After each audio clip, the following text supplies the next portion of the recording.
સુરતના પાંડેસરા વિસ્તારમાં કમકમાટી ભરી ઘટના સામે આવી છે। કચરા પ્લાન્ટ પાસે ટ્રકે 1.5 મહિનાના માસૂમ બાળકને વ્હીલમાં કચડી નાખતા બાળકનું ઘટના સ્થળ પર જ મોત થતાં ગમગીની છવાઈ ગઈ હતી।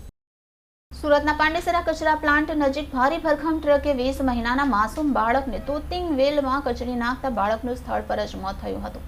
ઘટનાની જાણ બાદ માતા દોડી આવતા બાળકને મૃત હાલતમાં જોઈ બેભાન થઈ ગઈ હતી। પીડિત પરિવારે કહ્યું હતું કે તેઓ આયુર્વેદિક દવાઓ વેચી ગુજરાન ચલાવી રહ્યા છે। બાળક રોડ ઉપર રમી રહ્યું હતું ત્યારે બાળકને કચડી નાખી ટ્રક ચાલક ભાગી ગયો હતો। પોલીસે ટ્રક કબજે લઈ આગળની તપાસ હાથ ધરી છે।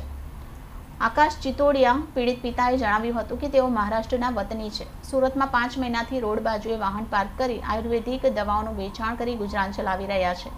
ઘટના સોમવાર સાંજની છે। નાનો 20 મહિનાનો પુત્ર રમતા રમતા રોડ પર ચાલી ગયો હતો ત્યારે એક ટ્રકે માસૂમ અશ્વિનને કચડી નાખતા સ્થળ પર જ તેનું મોત નીપજ્યું હતું। ઘટના બાદ ટ્રકનો ચાલક ભાગી ગયો હતો। જોકે પોલીસ દોડી આવતા ટ્રક કબજે લઈ આગળની તપાસ હાથ ધરી છે। વધુમાં જણાવ્યું હતું કે તેમને 2 સંતાન છે। ઘટના સમયે તેઓ બહાર કામ માટે ગયા હતા। પત્ની પાર્ક વાહનમાં કામ કરી રહી હતી। એ દરમિયાન ઘટના બની હતી। પોલીસે હાલ ગુનો નોંધી ફરાર ટ્રક ચાલકની શોધખોળ હાથ ધરી છે। ટ્રક બાંધકામ સાઇટ ઉપર સામાન લઈ જવાની હેરાફેરીમાં વપરાતું હોય એમ કહી શકાય છે। બાળકનો જમણા હાથથી લઈ આખું માથું અને મોઢું ટ્રકના વ્હીલ નીચે कचड़ाई गયું હતું। हाल पुलिस तपास चाली रही है। का नाम आकाश। क्या घटना हुई थी और किस तरह की घटना है? सर हम रहते हैं अभी पीएमसी ऑफिस के सामने रहते हैं हम लोग सिद्धार्थ नगर में। वहाँ पर रोड के बाजू में लड़का बैठा था, उसकी माँ भी उधर खड़ा था।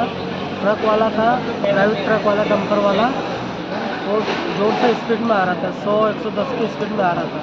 मैं घर पे नहीं था, मैं धंधे पे गया हुआ था, तो बच्चे को रॉन्ग साइड में आके सर उड़ा के चला गया वो वहाँ से।